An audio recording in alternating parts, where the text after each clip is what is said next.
This is the story of how the medieval order of Templar knights were transformed from warrior monks into a satanic sex cult. The Templars were originally founded in the Crusader state of Jerusalem in the year 1119, and they had a very specific and limited mission. Their role was to protect pilgrims who were coming in and out of Jerusalem from Western Europe. The Templars were a unique hybrid. They combined the asceticism of the medieval monk with the force and courage required of medieval knights. The astonishing thing about the Templars is that within 100 years of their founding, they had rapidly acquired immense amounts of wealth. They owned castles throughout the Crusader states of the Near East, as well as in Spain, Portugal, France, and England. In addition to being monks and fighters, they had become very successful traders, property owners, and bankers. And this amazing success and the speed with which it was accomplished gave rise to all sorts of questions, and as time has gone on, has provided fruitful ground for conspiracy theories. One of the legends about the Templars is that they discovered some treasure or ancient and powerful object that allowed them to acquire so much wealth in such a short amount of time. And the legends are rooted in the location of the Templar headquarters itself. When the Templars were founded, they were given quarters in Temple Mount, which is a very important site in the Crusader state of Jerusalem at that time and to this day. Temple Mount is a location revered by Christians, Jews, and Muslims for various reasons. But it is built on the site of a pre-existing Jewish temple, one that was destroyed by the Romans in the year 70 AD.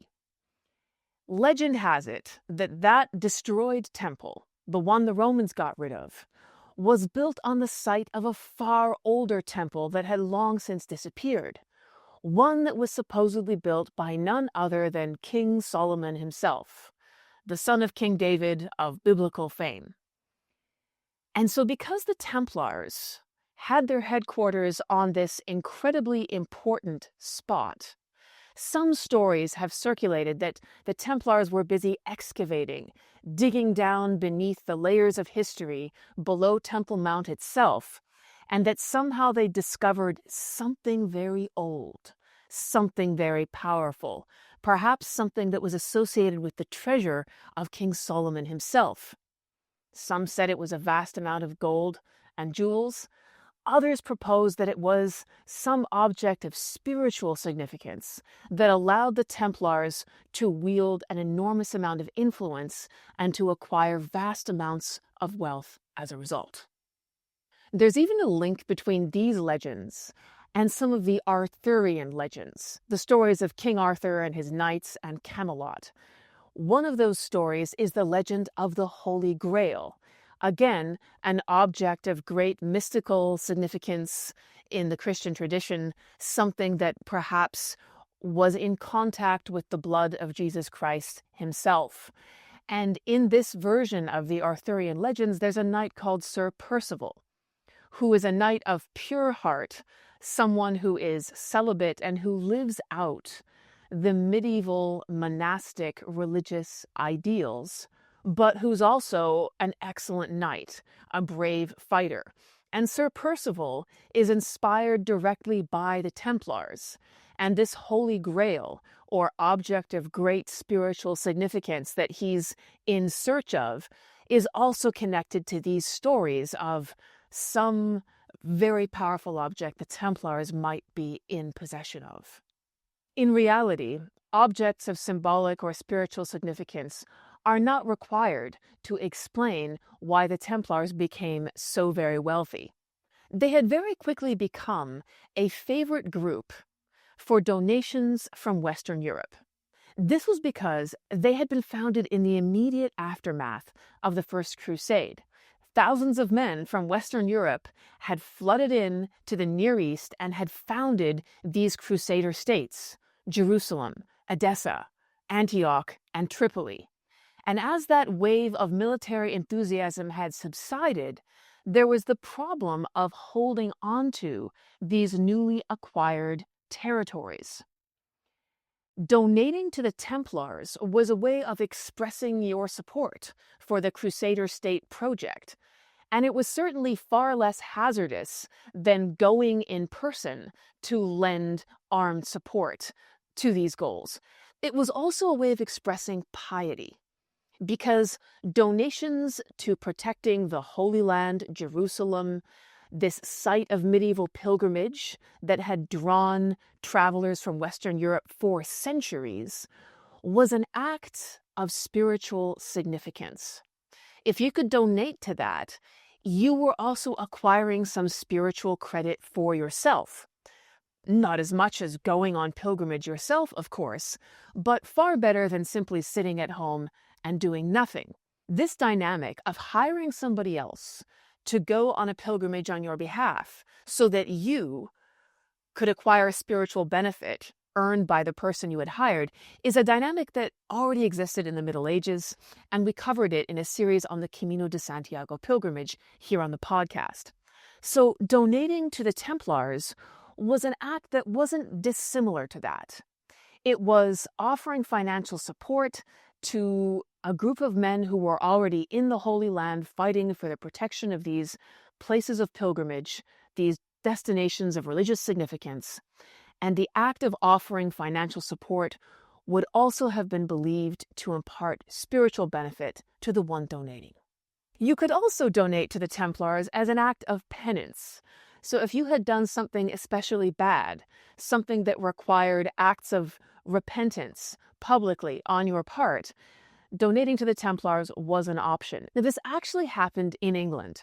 King Henry II had gotten himself into a very embarrassing situation where he was widely held to be responsible for the murder of Archbishop Thomas à Becket. And so in order to expunge his guilt, King Henry II donated to the Templars in Jerusalem. This was part of his public act of repentance and contrition. He actually donated enough money to cover the costs of 200 knights in the Crusader states for an entire year. And later, when he died, he left more property and money to the Templars as well.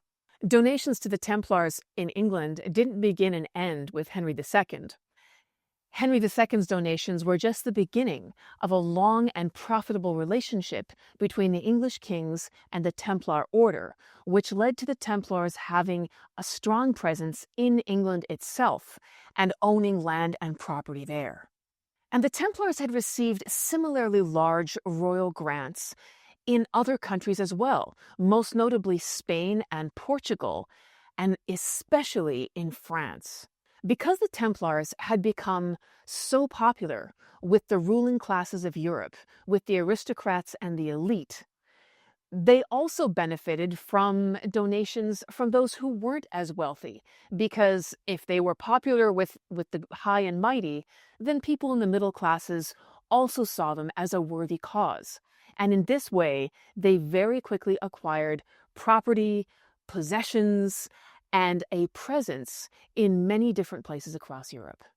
While the Templars had begun as knights and warrior monks, they had very quickly acquired a whole range of other roles, from trading, slave ownership, property management, and banking. They had dealings with aristocrats and kings. They had become fabulously wealthy. But this wealth didn't come from some fabled treasure or mystical object belonging to King Solomon. It came from relationships and patronage. And ultimately, these dealings with some of the most powerful kings of Europe would be their undoing. You are listening to Villains and Virgins podcast, and this is episode 2 in a mini-series on the Templar Knights. But before we get started with today's story, I'd like to pause and say a special word of thanks to those of you who are supporting this podcast on Patreon. There, people who support the podcast have access to even more behind-the-scenes history content, as well as live conversations on all things historical that I host on a regular basis after new episodes are released. I want to say a very personal word of thanks to those of you who have signed up to support the podcast at the highest level. And those people include Richard Hubner, Charles Vigneron, Kenneth Jones, Tim Williams, Anthony Farnbach, Rick Kane, Gordon Carl, Agnes Viner, Aaron Silverstein, and Random FX. Thank you so much for this wonderful support that makes it possible for me to continue making more episodes just like this one. And if you're interested in even more history content, please consider heading over to patreon.com/Eva Schubert and becoming a member of the Villains and Virgins podcast community. So, if we know two things about the Templars, two things that have come down to us through all the centuries that have passed since the ending of their order, they are that the Templars were full of bravery and money. Even their enemies said this of them. Muslim historian Ibn al-Athir, who's writing as a contemporary of people who knew the Templars and encountered them, writes that the Templars were the fiery heart of the Frankish forces. And by Franks here, he simply means Westerners in the Near East. The Templars and their brother order, the Knights Hospitaller, were known to be some of the most devoted fighters, some of the most disciplined soldiers, the ones their enemies feared the most. Bernard of Clairvaux, a French abbot and a Cistercian monk who was instrumental in drawing up the rules for the founding of the Templar order, had many things to say about them as well. He wrote a tract called In Praise of the New Knighthood, in which he's hailing this hybrid brotherhood that are part knight and part monk. He contrasts these Templar knights with the regular knights or warriors of their day. And of those knights, he says the following, and I quote, "You cover your horses with silks, and with I do not know what hanging rags, cover your breastplates. You paint your banners, shields, and saddles. You decorate your bridles and spurs all over with gold and silver and precious stones, and with such pomp you hasten to death, with shameful fury and impudent foolishness. Are these knightly insignia, or are they rather ornaments for women?" So Bernard is mocking the knights of his day as being overly decorated and filled with an inflated sense of their own status and their own glory, fighting for what he deems to be foolish goals, usually their own aggrandizement, their own fame, their own wealth. Now, by contrast, he describes the Templars in a very different way. He says of the Templar knight, quote, "He is a fearless knight, safe from all sides, who, as the body is covered with iron, so is the soul by the defense of the faith.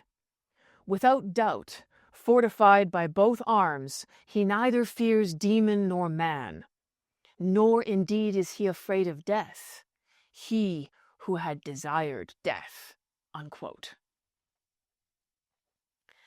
So what Bernard is saying here is that the Templar is a very different kind of knight. He has no time for shiny gold, silver, jewels. He's not interested in his own advancement, his own wealth, his own reputation.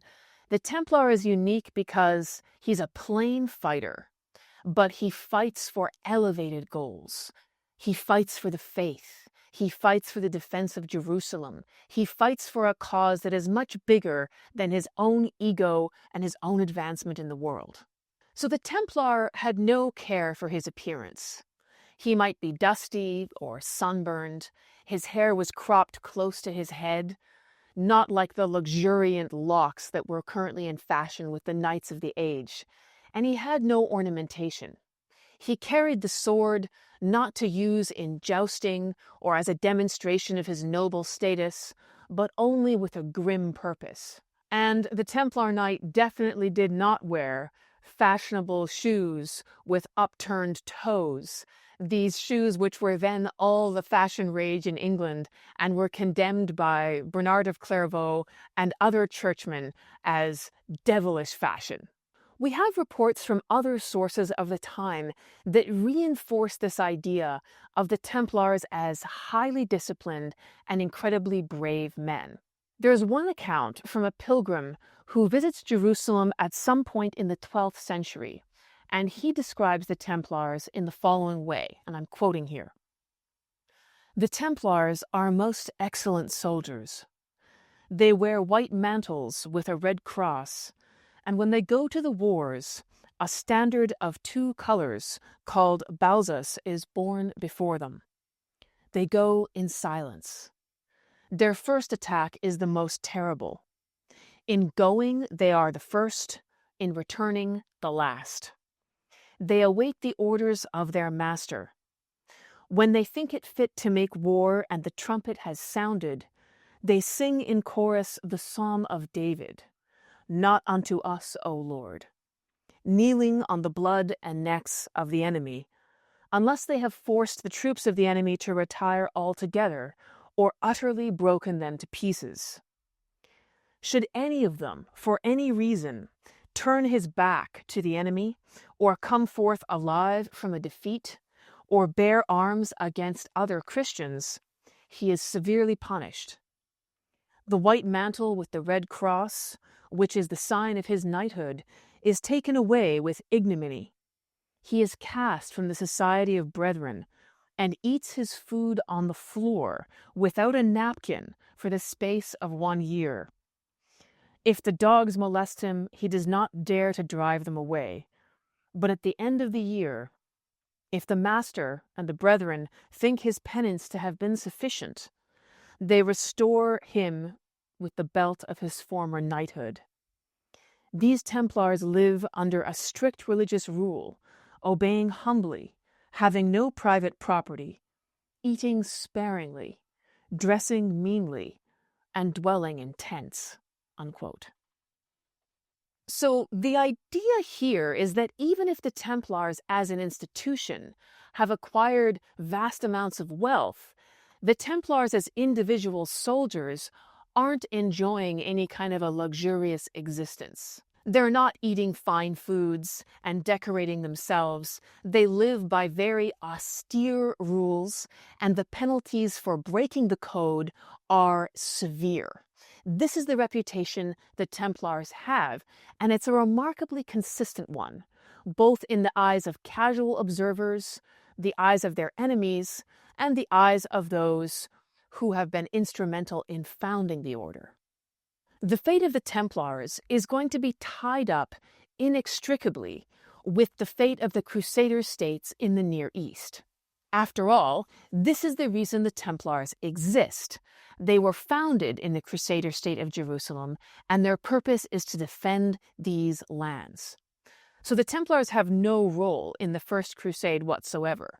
They're founded immediately after the First Crusade has finished. But they have a very significant role in all the Crusades in the Near East that follow.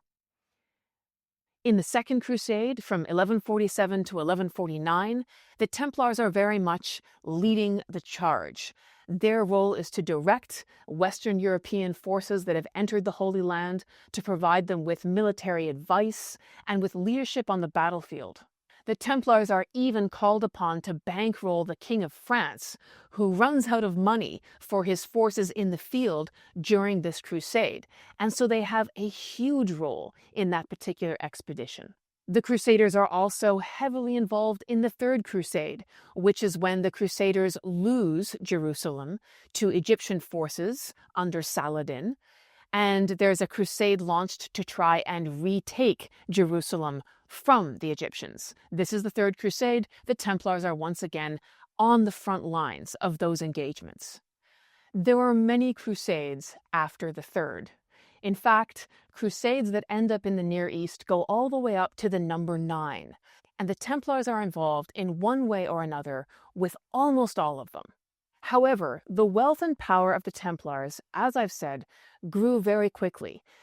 and they began to experience resentment from some quarters as a result.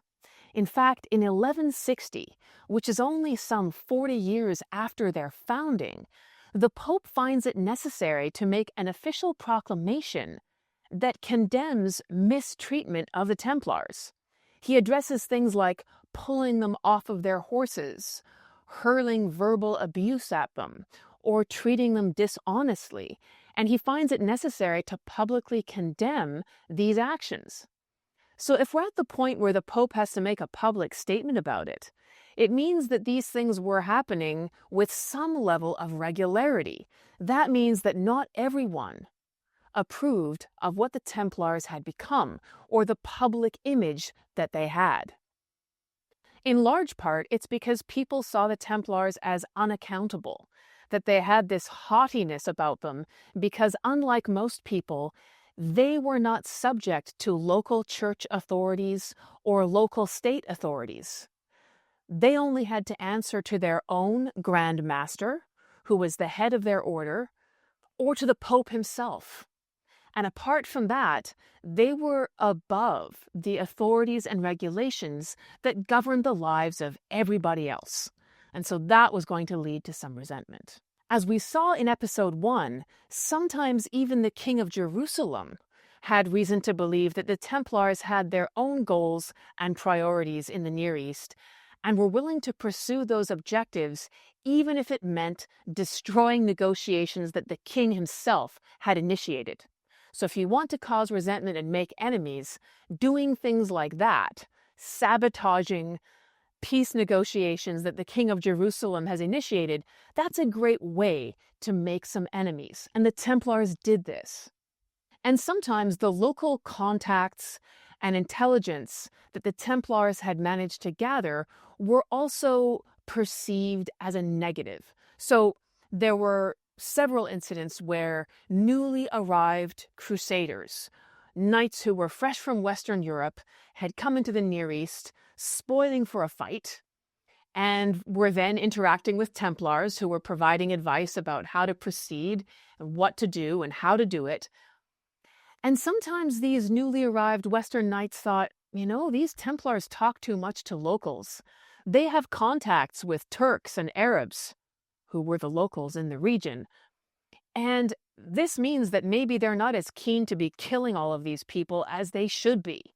And so the mere fact that the Templars had resided for a long period of time in that region and had developed a network of contacts and intelligence gathering and would proceed with caution, which was developed over very bitter experience, sometimes this was held against them by people who were new to the scene and wondering why the Templars weren't riding out gung-ho at the beginning of a charge, heedless of the dangers.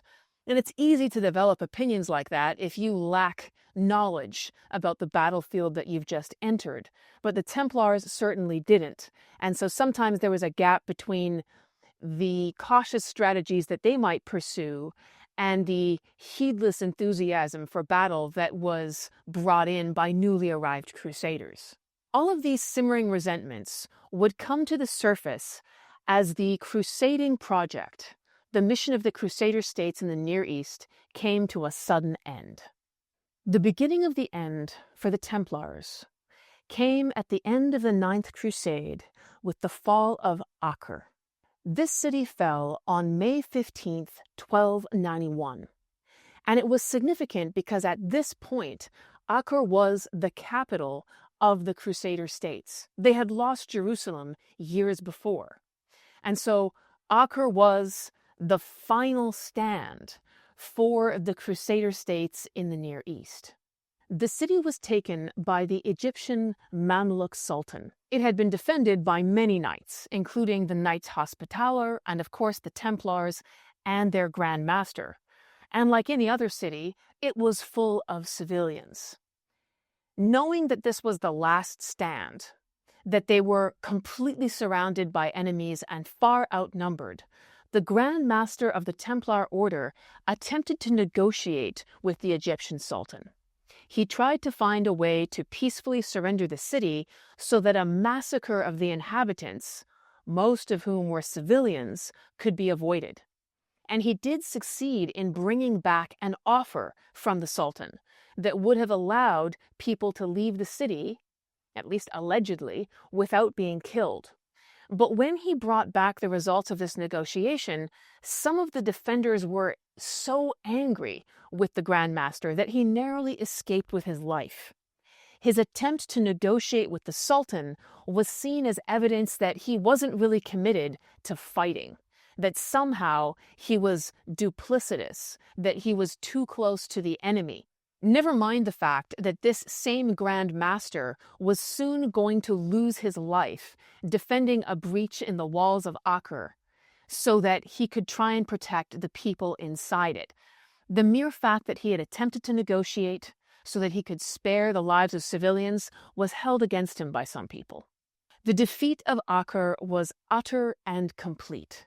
Most of the defenders inside the city were slaughtered, and the remaining women and children who weren't killed in the attack were captured and sold into slavery. This was the end of the Crusader states in the Near East. It was the last outpost, and it had been lost. So at this point in 1291, there are no more Crusader states in the Near East. The state of Jerusalem, Edessa, Antioch, and Tripoli, they've all been lost.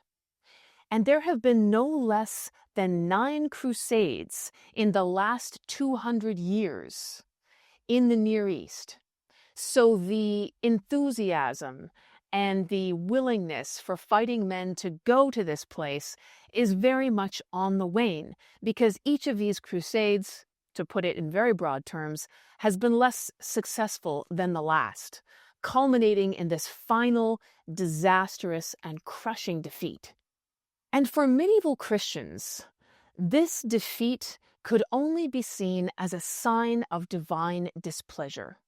After all, God was able to do all things, and he surely could have intervened to protect his own.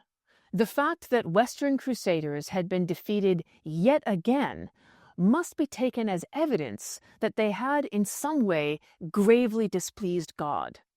There must be some sin that was responsible for this string of defeats. So whose sin was to blame? Perhaps there was sin amongst the population of Outremer, the inhabitants of the former Crusader states. Or perhaps it was the Crusader kings who were to blame. Or maybe it was the Italian merchants, Christians as well, who were more than happy to sell the Egyptian Mamluks all the war materials they needed to so successfully make war on the Crusader states. And perhaps it was the sin of the knights themselves. Could it be that the Templars had somehow displeased God? These were the questions that were in the air in 1291 as Western Europe was left to reflect on the resounding defeat of the Crusader state project, something that had absorbed attention, money, and manpower for nearly 2 centuries. The other problem was that the Templar order owed its very existence to this mission of defending the Crusader states and the pilgrims who traversed them. And with no Crusader states in existence anymore, what then was the purpose of the Templars? What function did they serve? Now, inside the Templar order, the picture was fairly clear. They were dedicating themselves to yet another crusade with the objective of taking back land in the Near East and re-establishing a Crusader state. In 1293, some 2 years after the fall of Acre, the Templars appoint their 23rd Grandmaster. He's a man called Sir Jacques Molay, and unbeknownst to him, he will be the very last to hold this highest office. The Grandmaster is in charge not just of the Templars in one particular place, but of all the Templars in all of their houses everywhere around the world. And Sir Jacques Molay is convinced that the Templars' mission is to reorganize, to lead another military expedition back into the Near East and re-establish Crusader holdings in the Holy Land. But he could not have anticipated how absolutely everything would be overturned by the King of France. Philip IV was the King of France in 1293, and many historians call him Philip the Fair. Many of his contemporaries called him this as well, and this was supposedly due to the fact that he had blonde hair and pale coloring, but also he liked it to be thought that he was a very good-looking man. So he was fair in all of the ways, at least on the outside. So Philip the Fair was surrounded by shameless flatterers. People who said that, oh, the king has the miraculous power to cure the sick, which sounds suspiciously Jesus-like, doesn't it? There were others who said, he's not just a man, he's partly divine. Now that is some top-class sycophantic nonsense right there. But these comments were very much in line with how Philip the Fair liked to see himself. He wasn't just a king. He wasn't just a man who had the great good luck to be born as the son of a king. He believed that he had a direct relationship with the divine, that he ruled because God willed it so. And this is going to shape his entire approach to kingship. Now, Philip was also chronically in need of funds to finance his wars against Flanders and England. But because he saw himself as the servant of God, he also saw his wars as divine missions, things that other people were obligated to support, things that must be accepted without question. Now, anytime a monarch or head of state starts referring to themselves as a religious authority or as the hand of God, it's time to get worried. This never ends well. And just for comparison, you might recall Isabella and Ferdinand of Spain, who in their official titles were referred to as their most Catholic majesties, partly because they put religious mission at the forefront of their goals as the rulers of Spain. And as a result of that, they presided over a project of persecution called the Spanish Inquisition, which would destroy the lives of thousands of their citizens in the name of religious purity. And this whole thing has been covered in a whole nother Villains and Virgins podcast series. If you want to know more about that, check out Ferdinand and Isabella of Spain. But to go back to Philip, we're going to see him use this idea of his religious authority, of his special status with God, as a tool to enable his own very greedy and selfish missions, as you're about to see. Now, Philip the Fair, with his expansive ideas of his own role of king, was soon to clash with an equally strong personality, a pope by the name of Boniface VIII. And Boniface is described as a very stubborn, hardline individual, someone who was trying to vigorously defend the idea that the Pope was the supreme authority on all matters, not just spiritual, but secular as well, and that the Pope's authority was above the authority of any king or secular ruler, and furthermore, that salvation depended on submission to the Pope's authority. So this idea wasn't something that Boniface VIII cooked up. In some ways, it was a claim that could be traced all the way back to the 1070s, when it was enunciated by a reforming pope called Gregory VII. And this claim of papal authority was often contested by rulers like the Holy Roman Emperor, the guy who ruled a huge amount of territory, including what we now call Germany. And he wasn't so keen on the idea that bishops and churchmen in his region weren't answerable to him, that they could somehow just answer to a boss, the Pope, who was located somewhere else. So there were many examples of clashes between rulers like this and popes who were trying to make this claim. So King Philip the Fair, the King of France, is busy calling himself the most Christian king of France and styling his entire rule as a divine mission. His flashpoint with Pope Boniface VIII is going to come, as you might expect, over money. So remember, King Philip is always short of cash for these divinely ordained wars that he keeps waging. And so one of the strategies he hits upon to try and grab more money is by taxing all the clergy or churchmen inside France. Now, doing this is actually diverting money that would normally flow directly to church coffers under the Pope's authority. The Pope is extremely unhappy at this idea of church funds being diverted into the king's bank account, and so he sends out directions to churchmen in France and he says, resist this. Don't pay the king's tax. Though this money belongs to me, the church, it doesn't belong to the king.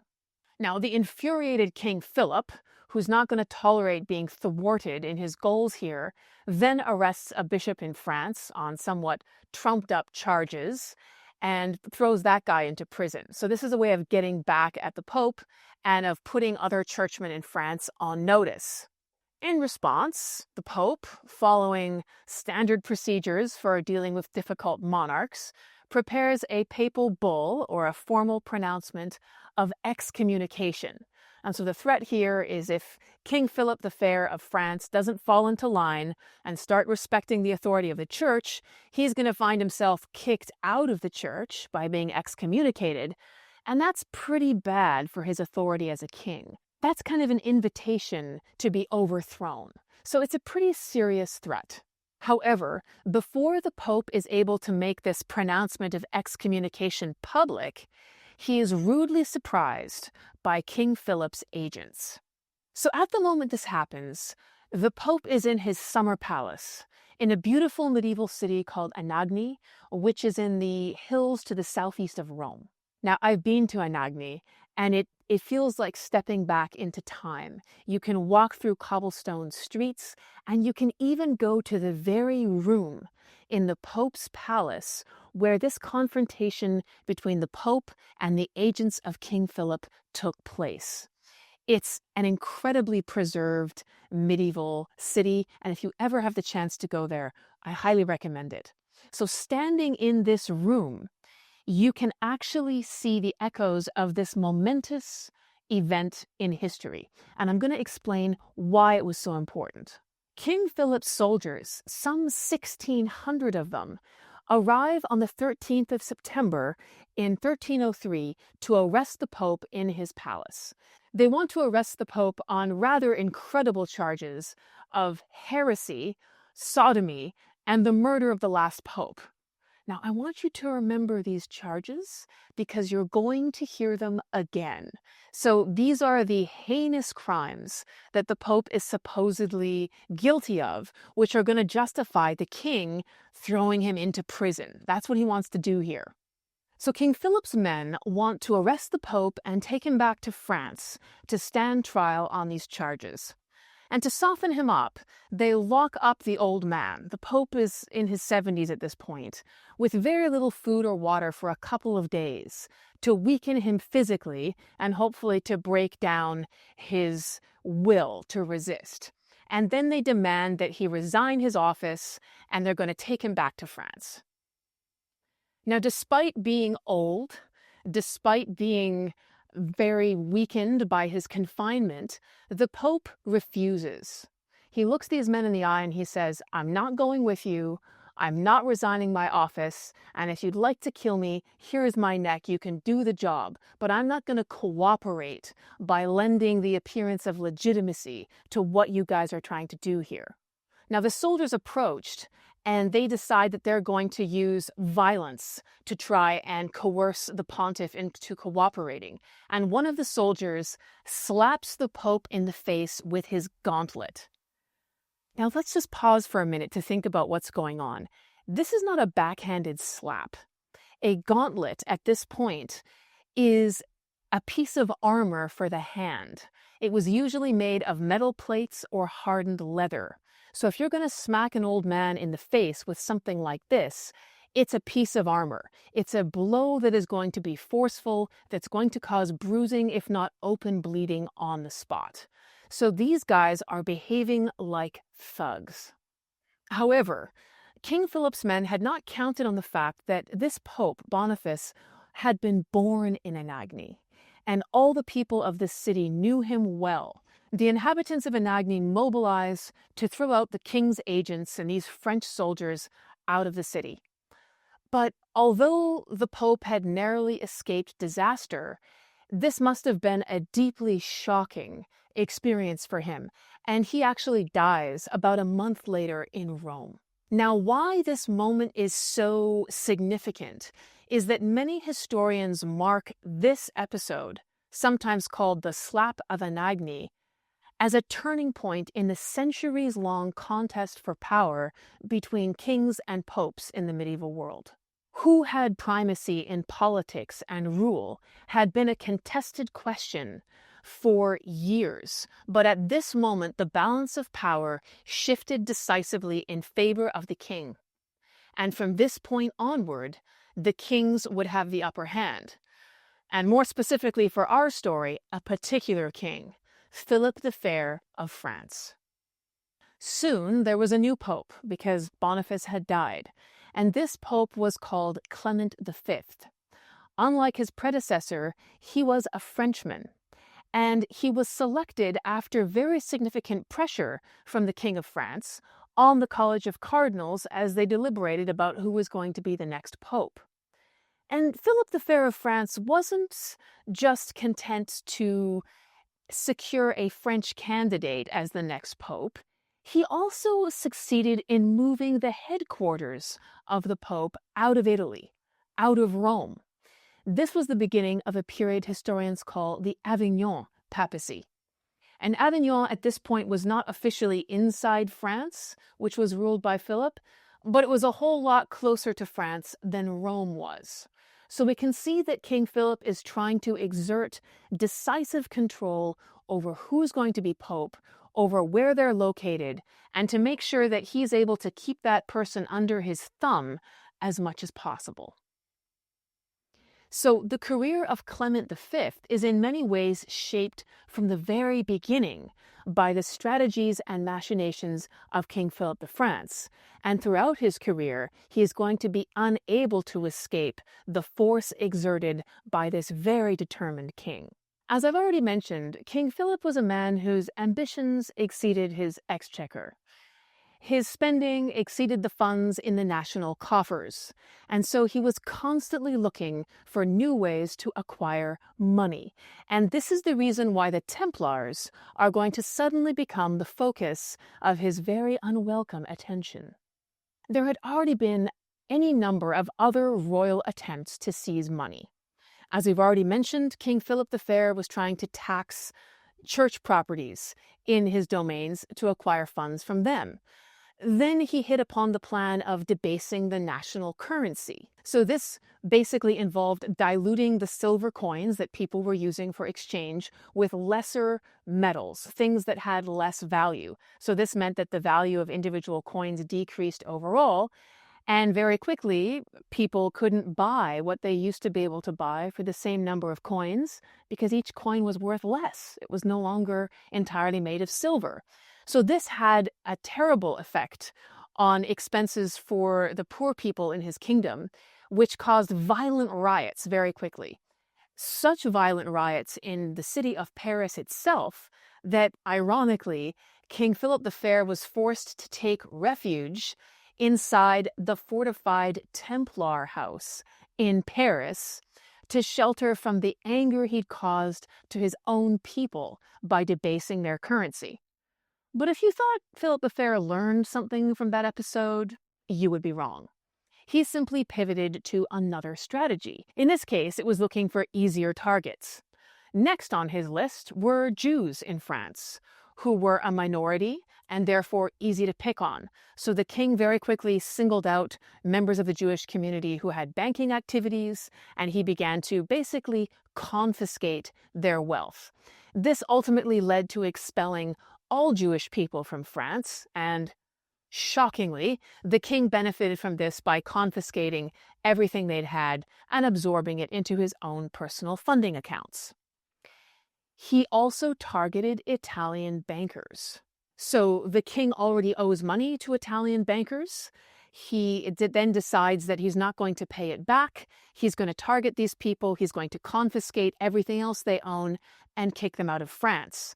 He even goes after individually wealthy private citizens, and he demands forced loans from them. He says, I am your king, and I need this money from you. I demand that you loan it to me. And of course, a loan to the king is no loan at all. I mean, are you going to knock on the door and ask him when he's going to give you your money back? I think not. So this was very plain extortion. And the king was in the business of shaking down absolutely anybody, whether they were an individual or a group that had money that he could easily lay his hands on.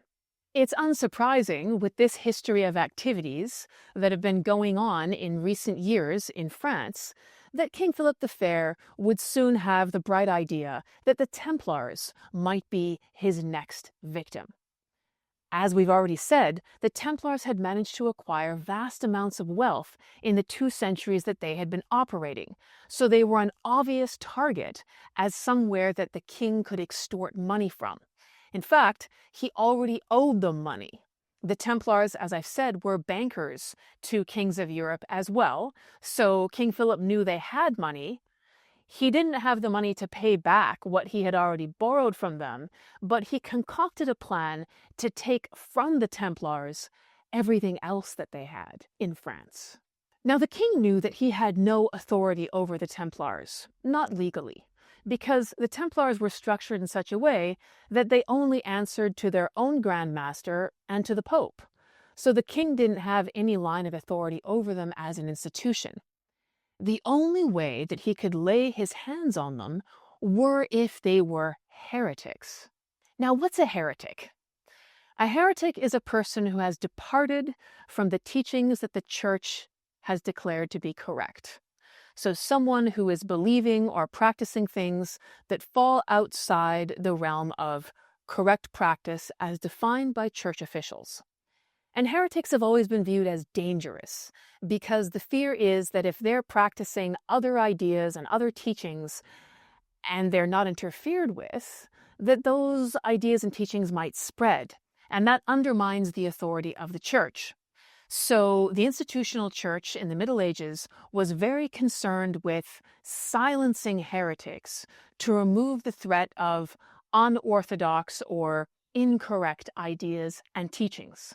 The basic procedure was a heretic would first be identified, perhaps because their utterances or their practices were reported to church officials. Then the heretic would be brought in for questioning to confirm if they were in fact guilty of believing or saying things that were incorrect.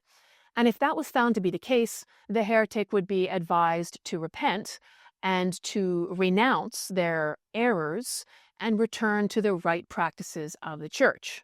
If they failed to cooperate, they were punished, often in extremely terrible ways. Now, you would think that the mechanism for dealing with heresy would be run by the church, and the answer to that is yes and also no. By the time we're into the early 1300s, the beginning of the 14th century, the main organization that is tasked with identifying and suppressing heresy is the Office of the Inquisition. Now, you might have heard of the Spanish Inquisition, which is related, but comes many centuries later. The Spanish Inquisition gets going in Spain at the end of the 1400s, and it too is tasked with seeking out heresy or wrong belief in Spain. And while the Inquisition serves the goals of the church, which are to suppress heresy, in practice, in terms of oversight, it's often run by the state, by the king or queen in charge of a particular region. That's how it worked in Spain at the end of the 1400s, and that's also how it's working in France at the time our story takes place in the early 1300s. So the Office of the Inquisition is this strange organization that exists between church and state. It serves the goals of the church, but it operates at the behest or the permission of the state. And this is why, for example, there was never an Office of the Inquisition in England. This is because the English monarchs wouldn't have it. Does that mean there was never any persecution of heretics in England? No, it doesn't. But it means that this particular organization, the Office of the Inquisition, was not allowed to operate in England. So they used other mechanisms to identify and suppress heresy in England, not this one. because it required royal consent to operate. In France, however, the Inquisition operated directly under King Philip. In fact, the chief officer of the Inquisition in France was the very same monk who also acted as King Philip's own private confessor, the one who heard him confess, his own personal spiritual advisor. So these two had an extremely close relationship. Now, as I said before, King Philip could not normally have touched the Templars. They were outside his jurisdiction. But if he could somehow manage to pin the charge of heresy on them, then he could set the Inquisition upon them for the good of church and state. There is plenty of evidence that King Philip developed this plan and worked on it for months in advance. For example, he had undercover agents that actually enlisted as part of the Templar order in France. They were members, they were on the inside in the Templar lodges, and they were feeding information back to King Philip and his agents about what they saw there. The inside information that was being fed back to King Philip and his team by these undercover Templar recruits was then going to be used to construct a case that King Philip would use to destroy the entire order. They waited for months, and when they thought they had enough information, they sprung the trap. In the year 1307, Templar Grandmaster Sir Jacques Molay was in Avignon to discuss with the Pope and the Master of the Knights Hospitaller plans for a new crusade into the Holy Land. He'd been invited there by the Pope for this purpose, and he saw it as fulfilling his mission as the leader of the Templars. This was the main objective.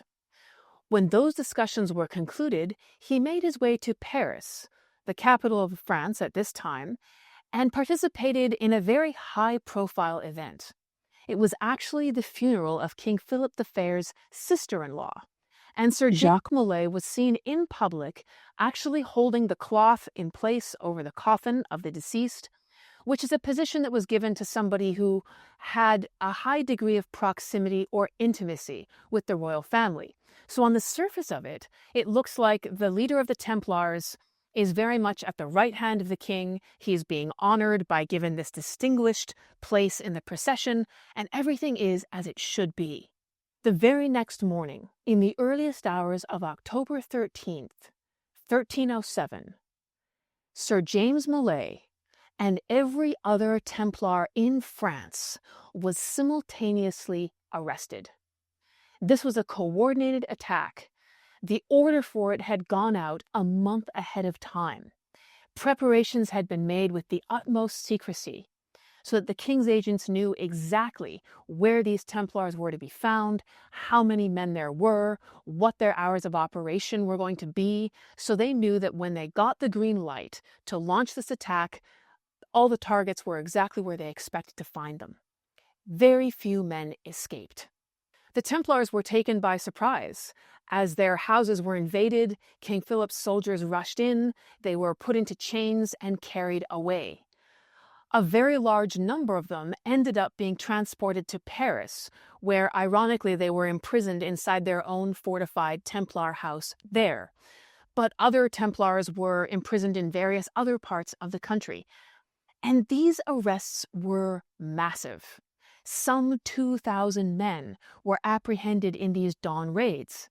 And while you might think that's a large number of knights, only a handful of them were actually knights.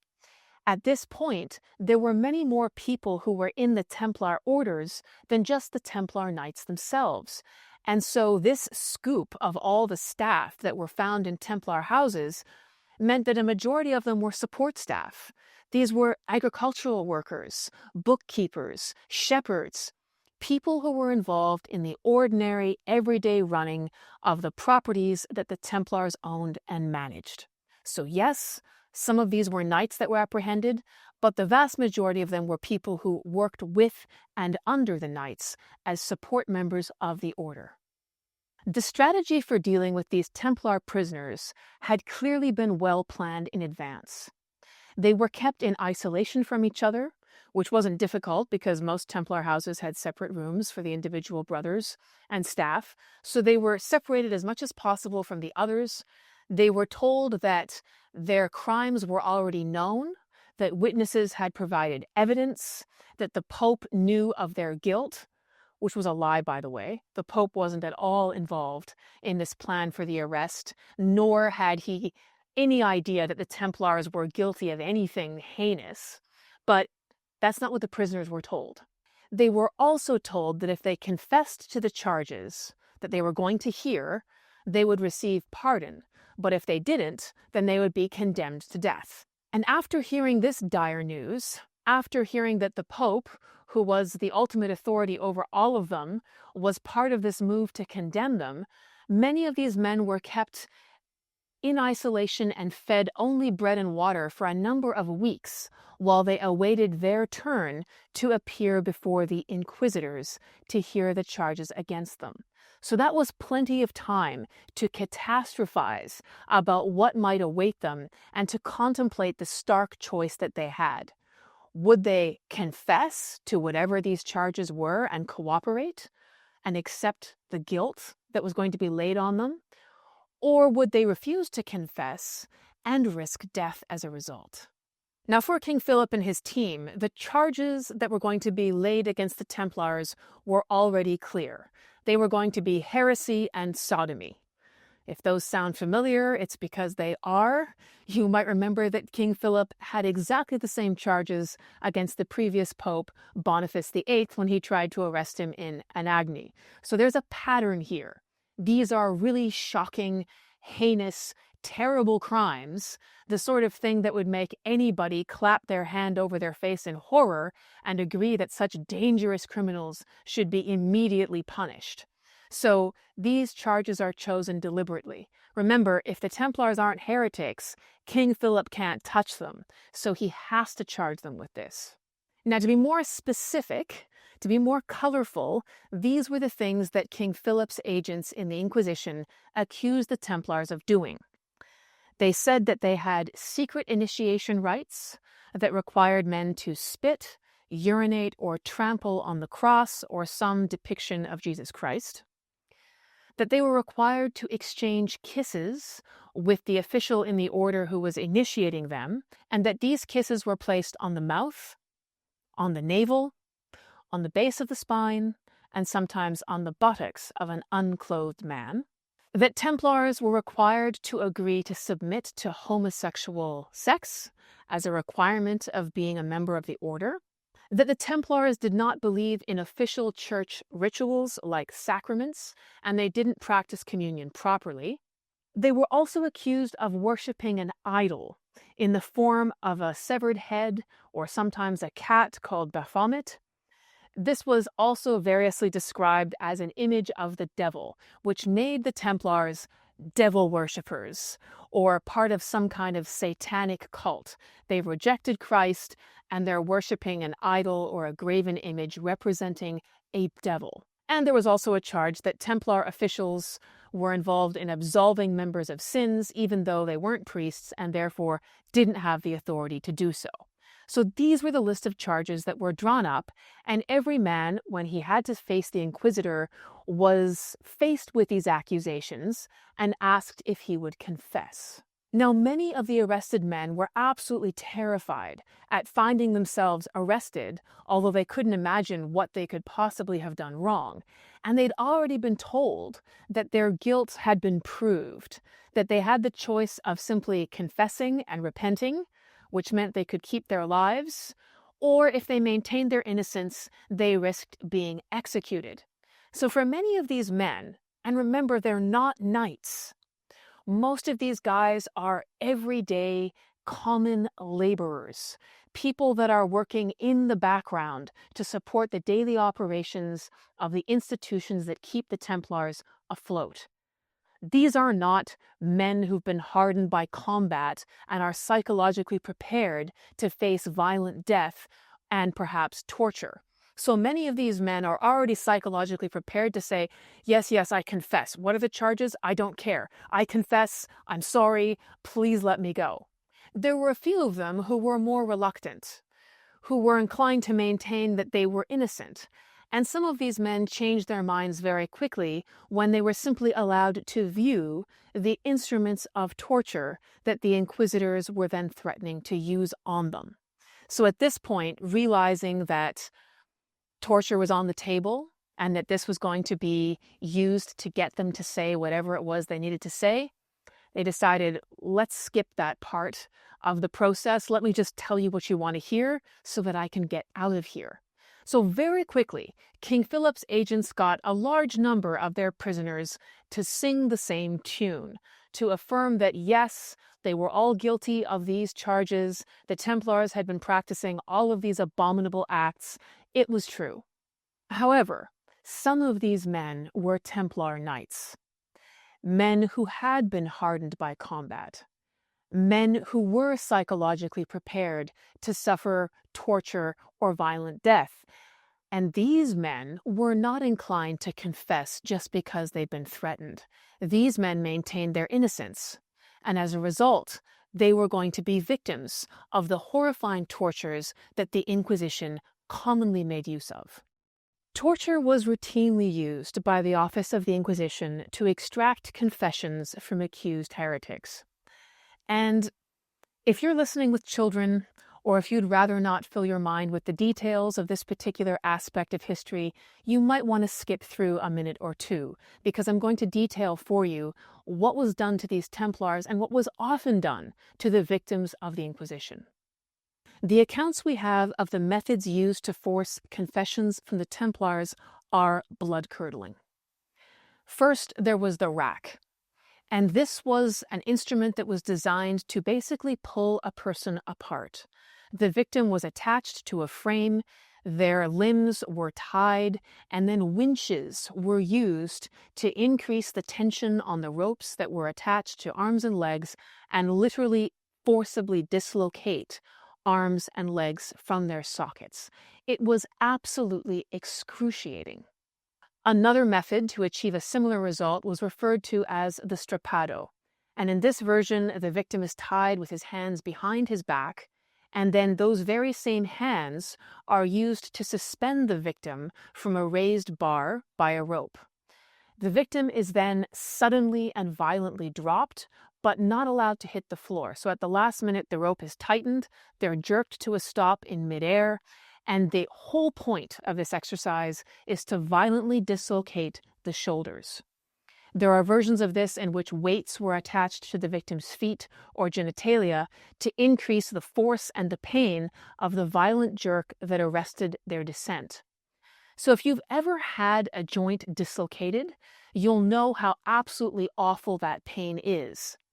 Try to imagine having both of your shoulders dislocated and then repeatedly pulled on and jerked apart as they're already in a dislocated position. Then to be returned to your cell in agony, only to contemplate the fact that tomorrow the very same things could be resumed for an unspecified length of time. But if all this wasn't terrible enough, one of the worst methods used that's reported in these historical accounts of the Templars was the practice of taking a man, binding his feet together, and applying butter or grease to the feet. They were then placed very close to an open flame for a prolonged period of time, as the victim was under questioning and being urged to confess whatever it was the inquisitors wanted him to say. And the purpose of this was to slow roast and burn the flesh off of his feet. And there's an account of one Templar knight who was tortured in this way so viciously that the account says the bones fell out of his feet. Now, how does a man survive something like that? The answer is that many of them didn't. Scores of Templars who maintained their innocence and suffered these tortures as a result died as a result of the things that were done to them. The ones who did not die eventually confessed to whatever the inquisitors demanded they say. One of the knights tortured in this way said that the pain was so awful that he would have killed God himself to make it stop. And this just underlines the fact that in these extreme situations, people will say or do absolutely anything to make it stop. King Philip's Inquisition rapidly produced the confessions he was looking for, the evidence that he was going to use to show that the Templars were a vicious order of homosexuals and devil worshippers who had to be destroyed. And of course, his goal was he would then acquire all of the property and the wealth that they had in France. And while these charges were bizarre, and many of them were entirely fabricated, not all of them were complete fiction. Remember that King Philip had been using these undercover agents who were embedded in the Templar order for months, and they'd been feeding back reports of actual things that they saw and heard about inside the lodges. Some aspects of these charges had actually been confirmed by Grandmaster Jacques Molay himself in conversations with the Pope long before he was arrested, long before King Philip had apprehended all of these Templars and started torturing them. James Molay, on his earlier trip to Avignon prior to this whole disaster, had actually approached the Pope to discuss certain aspects of initiation rituals within the Templar order that had developed over time that he thought were problematic. The aspects of the charges that were true were related to some of these bizarre initiation rituals that had developed. So there was the kissing and there was the desecration or denouncing of the cross and the image of Christ. These are two separate things. Both of them are rooted in some element of truth. But let's go into the details of why. First of all, these initiation rituals were not completely uniform. It wasn't as though every initiate had exactly the same experience. But they were widespread enough that they had come to the attention of Grandmaster Jacques Molay, and he was concerned about them. So this was something he'd already raised with the Pope. So let's start with the kissing. To be clear, kissing another man on the mouth was not a homoerotic act in the Middle Ages. We need to contextualize this. In many places in the world right now, it would be considered that way, but in the Middle Ages, a man kissing another man on the mouth was actually a standard ritual that was part of closing any number of agreements, like the oath of fealty between a liege lord and a knight, would often conclude with the knight rising from one knee and receiving a kiss or kissing his liege lord on the mouth. This is not open-mouthed, passionate kissing. It's the same sort of kiss that you would place on someone's cheek. The difference is here you would locate that at the front of the face and not the side. So it was brief, and there was nothing about that that was strange or suspicious. But kissing another man's naked navel or the base of his spine or his buttocks, that was a different thing altogether. That was distinctly odd, very homoerotic, and something that was not at all standard. So there are accounts that some initiates had this experience, not all of them did, but this had been circulating. The second report was the idea that initiates were required to spit on or near the cross and somehow denounce or disregard the figure of Christ. In his conversations with the Pope, Sir James Molay suggested that this was a hazing ritual or an initiation that was supposed to prepare would-be Templars for scenarios they might encounter as prisoners in the Near East. So both the kissing in this homoerotic way of another man and these requirements of religious sort of blasphemy are things that they thought Templars might face as prisoners of war, tactics that were designed to humiliate them physically and sexually and to force them to renounce their faith. So there were reports of Templars being required to say things in these initiation rites like, "You who are God, I deny," which is a very formal sort of formula that isn't actually a denial at all. It's suggesting the possibility of an exterior denial that's being demanded of you, while the interior fidelity to that faith and that God remains intact.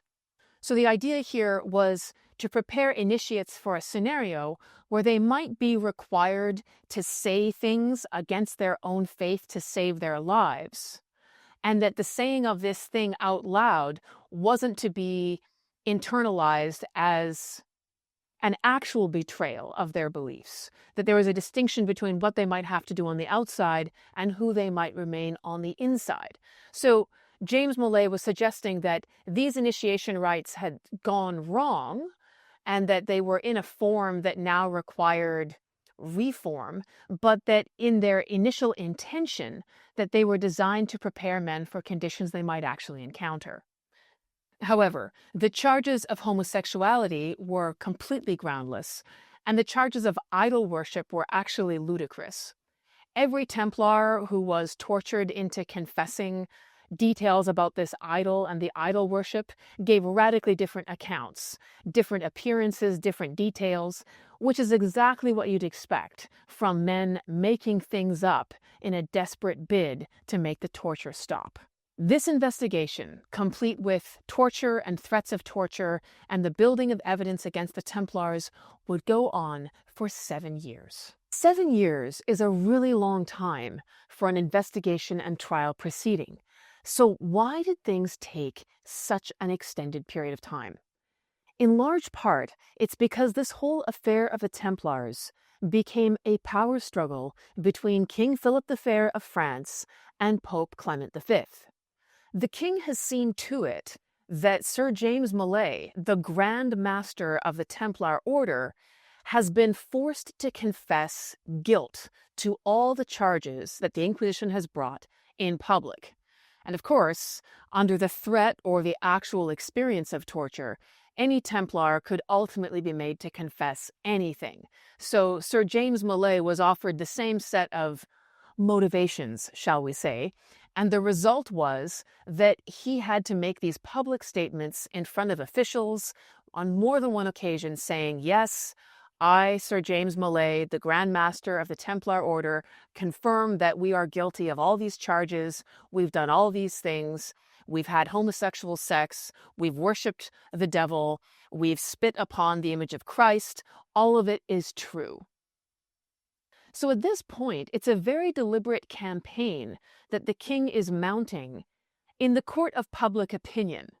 He's not really interested in a trial, and the normal proceedings, which would involve the Pope hearing testimony of the Templars, taking a look at the evidence, and being in charge of what happens to the order, the king wants to bypass that. He doesn't care about investigating the facts. He just wants his already determined verdict of guilt to be confirmed by the Pope so that he can get on with the real business of demolishing the order so that he can confiscate all of their stuff. Now, this puts Pope Clement V in a very difficult situation. In private, he writes a letter to the king rebuking him for disrespecting him as the Pope, for bypassing him and seizing the Templars and taking matters into his own hands. In public, the Pope said that he would investigate the Templars and review all of the evidence personally. He really had no choice. Now, we have very good evidence that the Pope knew that the charges that the King's Inquisition had brought against the Templars were ridiculous. We even have the Pope saying this in writing, and I'll get to that in a moment. But he was afraid of coming out and saying this directly because all of the king's behavior suggested that King Philip the Fair was very determined to get what he wanted, and he would brook no opposition. There was a fairly good chance, Pope Clement V thought, that if he resisted, King Philip would move to attack the Pope himself.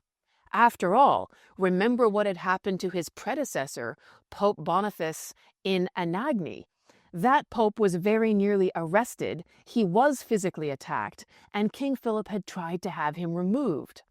And that pope had considerably more latitude than the current Pope Clement V, who didn't even have the luxury of distance in Rome.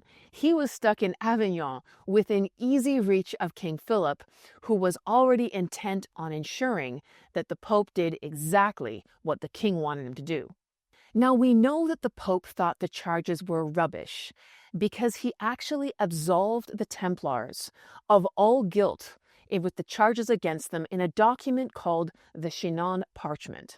This was the result of a set of interviews he did with some of the leading Templars in Shinon, And the Pope writes down the conclusion of this on this document. We've only recently recovered it because this parchment was lost in the shuffle of papal documents when the office of the Pope somewhat later moved from Avignon back to Rome. So all of the documentation, all of the files got shuffled over. This document got lost in that shuffle. And so for centuries, we didn't have a written record of what the Pope actually thought about all of this. But when the Shinon parchment was rediscovered in 2001, it was incontrovertible evidence that the Pope himself believed the entire case against the Templars was fabricated. He didn't believe that they had any guilt for these charges, and he'd personally told them so and written it down. He was going to make this absolution public, but he hesitated. He didn't make it public soon enough. Would it have worked if the Pope had made this proclamation public? If he had said that there was nothing in these charges? We'll never know. It's one of those questions that will remain unanswered, but at least we now have evidence of what the Pope actually thought. So the fate of the Templars is going to be determined through this protracted struggle between the king and the Pope. And King Philip knows he can't legally oppose the Pope's authority on this. He has to be seen to defer to the pontiff. But in practice, he obstructs and he adds pressure at every turn, including refusing to hand over key Templars into the Pope's custody. He keeps them all under his own lock and key, and he allows some of the Pope's representatives to come and visit them from time to time, but he often withholds the really high-ranking knights from the body of men that he eventually hands over to the Pope for questioning. He hands over lower-level guys, not actually knights. He pretends to cooperate, but in practice he often refuses to do so. The Pope insisted on a formal trial in which he himself could hear the testimony of the Templars. And when this finally gets underway, some 600 of the Templars retract their confessions. This is because they're now out in public. They are facing the Pope, who they know is the one who's supposed to have the decisive authority over them. And so they now think that without torturers standing by, they can say what they actually believe, which is that these charges are false and none of them are guilty. The Templars vigorously asserted their innocence, and they expected the Pope to defend them. At this point, the king became very concerned about these Templars who were flipping over and retracting their confessions. It seemed to weaken the case that he had so deliberately built to damn the order. And so he engages in the ultimate example of witness intimidation. You see, one of the rules of the Inquisition was that if someone was accused of heresy, as the Templars were, and then they confessed, as the Templars did, under torture or the threat of torture, they could be punished, usually by penance of some sort, and allowed to repent and return to the church. But if someone had made a confession of heresy and they then relapsed, which means to return to their former practices or beliefs, or retract their confession, they could be subject to the death penalty. And so King Philip of France decides he's going to use this method to prevent any other Templars from retracting their statements. What he does is he rounds up 54 of the Templars who are in his custody. And remember, all of them are in the king's custody. All of the Templars who are resident in France are now in the king's dungeon. So the king grabs 54 of these Templars that are in his custody, men who have retracted their confessions. He rounds them up and he burns them alive. He burns them at the stake. And of course, this is going to silence these men forever, but it's more important in its effect on silencing the others. It's a way for the king to say, does anybody else want to open their mouth? Does anybody else want to retract their confession? Because if you do, you open yourself up to exactly the same grisly fate. Now, this horrifying set of executions did have a chilling effect. Many of the Templars who had wanted to retract their confessions suddenly became silent. But King Philip didn't succeed in silencing all of them. Meanwhile, the king then turned his attention on increasing the pressure on the Pope. He wanted to finish up this investigation, this legal proceeding, and just get the Pope to rubber stamp it already, declare these guys guilty, and finish the business. He makes veiled threats of physical force against the Pope and his family, and then he engages in a propaganda campaign. So a couple of the king's agents, and there are disputes about who they are, whether they were lawyers who were hired on contract or whether they were standing members of the king's legal team, but there are these two anonymous papers that are authored at about this time. And these are papers that are specifically intended to defame the Pope. The first one basically accuses the Pope of corruption and nepotism, and says that the Pope's failure to punish the Templars adequately is evidence of the Pope's involvement in corruption himself. And so this is very clearly an attempt to threaten the Pope and suggest that if the Pope doesn't do as the king has instructed him, which is to punish the Templars by finding them guilty, then the Pope's authority itself is open to question, and the king might be forced, for the good of the church, to cleanse it by removing such a corrupt and unjust pope.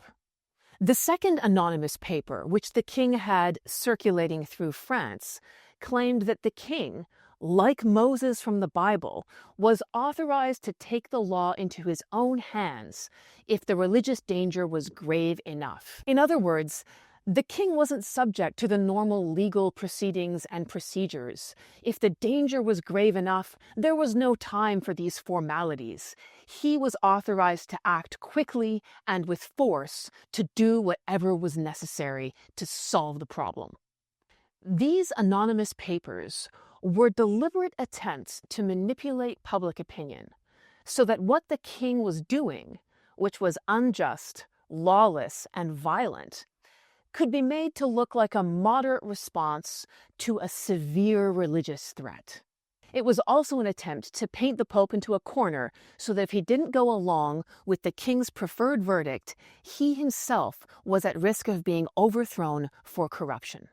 The Pope was finally compelled to do as the king willed, and so in the year 1312, 7 years from the date that the Templars were arrested at dawn, the Pope issued a public proclamation that disbanded the Templars. It put a formal end to their existence as an order. Now, this left the fate of individual Templars, all of whom in France were in the king's custody, in the king's hands. In other words, the king could decide how to sentence various individuals, but nobody was a Templar anymore.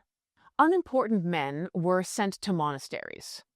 Some of the lower-level men who had confessed were sentenced to various forms of penance or punishment, and in some cases those were extended jail sentences, on top of the 7 years that they had already been incarcerated.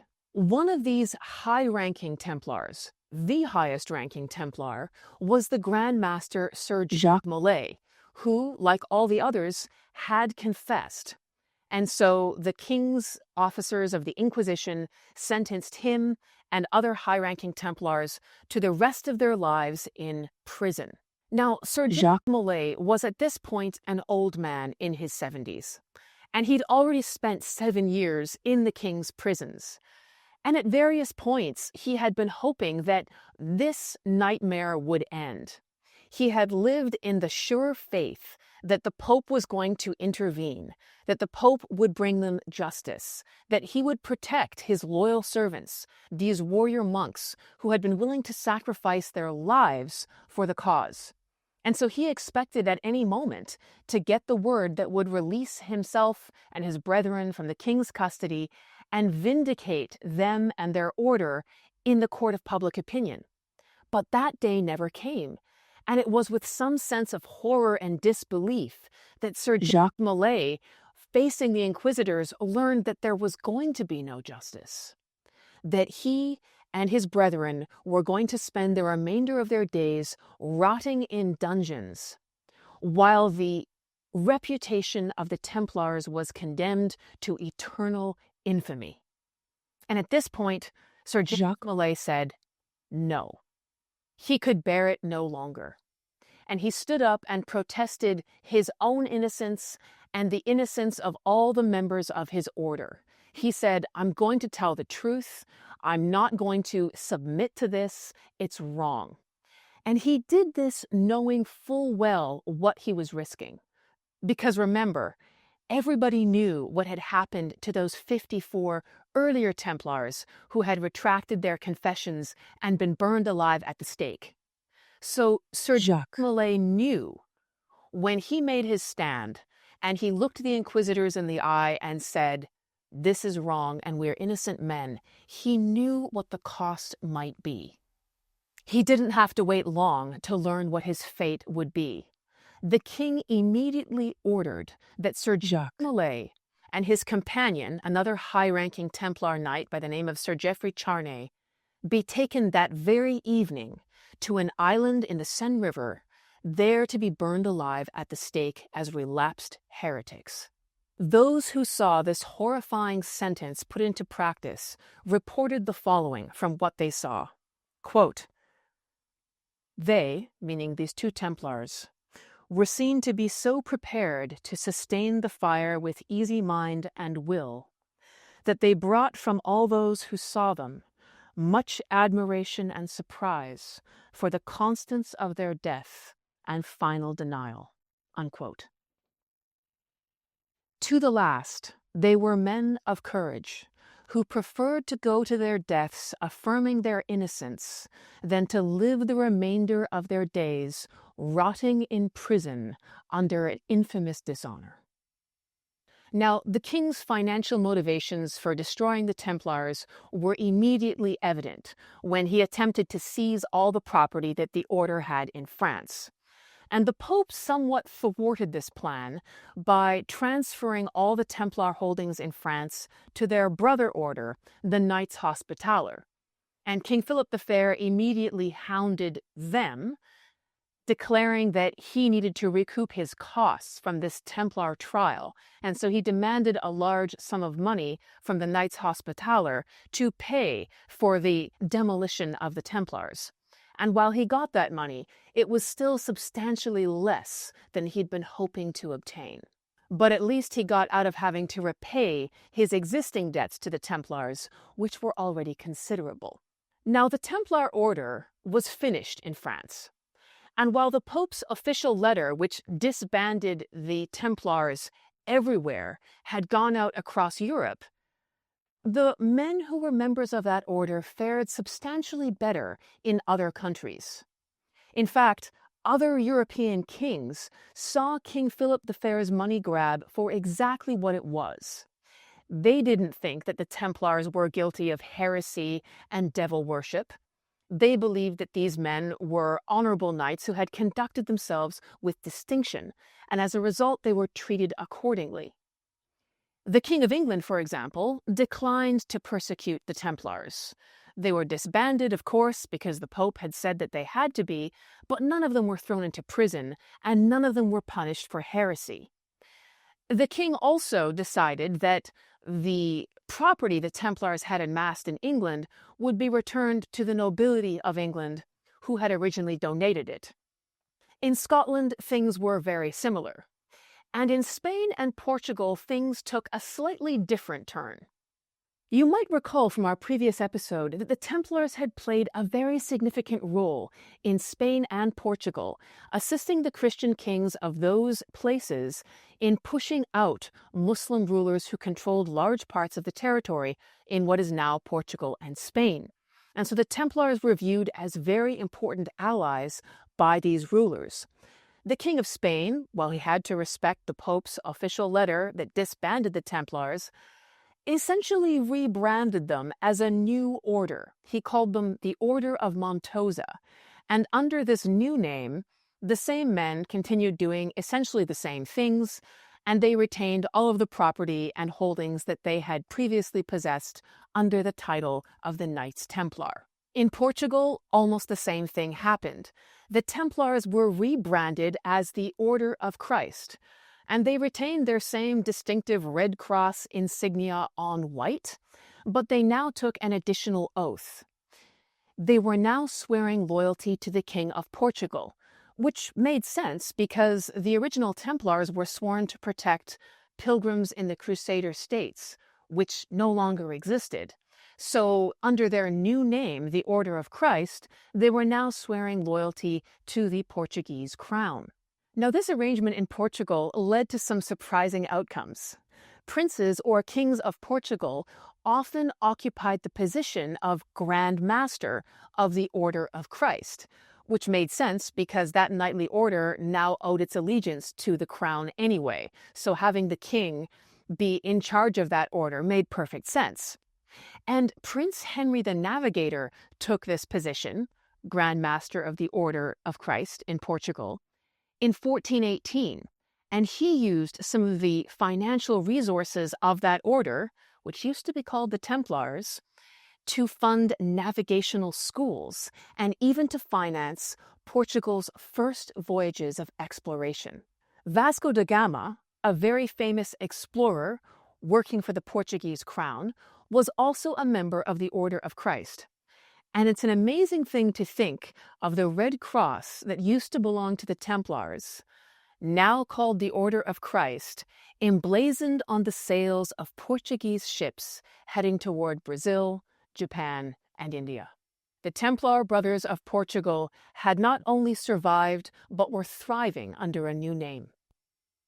In closing this episode, I want to address one of the more persistent legends that has circulated about the Templars in the many centuries since their dissolution in the 1300s, and that is that they have some kind of connection to another secret organization of far more recent vintage called the Freemasons.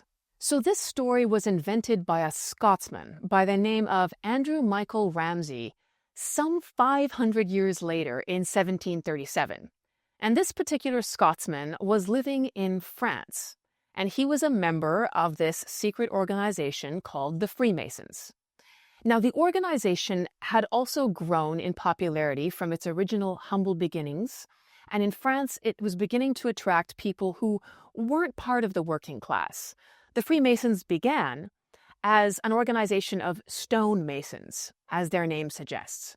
But over time, they'd begun to attract members of the middle class and indeed the aristocracy. And these guys wanted something a little more distinctive, a little more glorious to characterize their membership in an organization. They weren't very excited about the actual history of the Freemasons being as working class as it was. So Andrew Ramsay invents this alternative history. He concocts a story that reimagines the Freemasons as an international knightly fraternity. And given the true history of what actually happened to the Templars in France, there was a neat connection with the need for secrecy that the Freemasons had already adopted. So this was an alternative explanation for why they had to be so secretive, because they really had these very glorious, very ancient knightly origins. He later formalized this claim in a book he wrote in 1749, where he said, "Every Mason is a Templar knight." And so this story has been circulating ever since. No doubt this borrowed glory enhanced the secret handshakes of members of the Freemason order and made them feel a little more special, but there are no credible historical accounts to back up this connection. Stories like this, fallacious though they are an enduring testament to the reputation that the Templar Knights acquired in the 200 years of their existence under that name. They combined the fighting spirit of knighthood with its courage and its physical toughness with the monastic ideal of medieval Christianity. Unlike many knights, including Crusader kings, the Templars weren't fighting for their own glory or for their own wealth. They lived plainly, They had few pleasures, and they fought in the service of an ideal much larger than any of them individually. They fought on behalf of their order, on behalf of their brethren, and in defense of a vision of the Crusader states and their purpose in the Near East, and for the protection of pilgrims. Their courage was legendary and shows through even in their very last act as members of the order. Knights who were willing to face torture and even death by burning. And there are very few men in their age or any other who would dare to measure themselves against that standard. I hope you've enjoyed this episode on the Templar Knights. And if you did, please make sure that you are subscribed to the podcast so that you don't miss any of the next episodes where we're going to go very deep on the history of the other Crusades. And if you really enjoyed this episode, please consider becoming a supporter of this podcast on patreon.com/Eva Schubert, where you can get access to even more historical content as I bury myself in hundreds of pages of research while preparing each of these episodes. And you can also join live conversations where we get into the footnotes and the stories that I don't have time to tell in the episodes, but which are part of these amazing historical chapters. Thank you so much for being here, and I hope I'll see you in the next episode.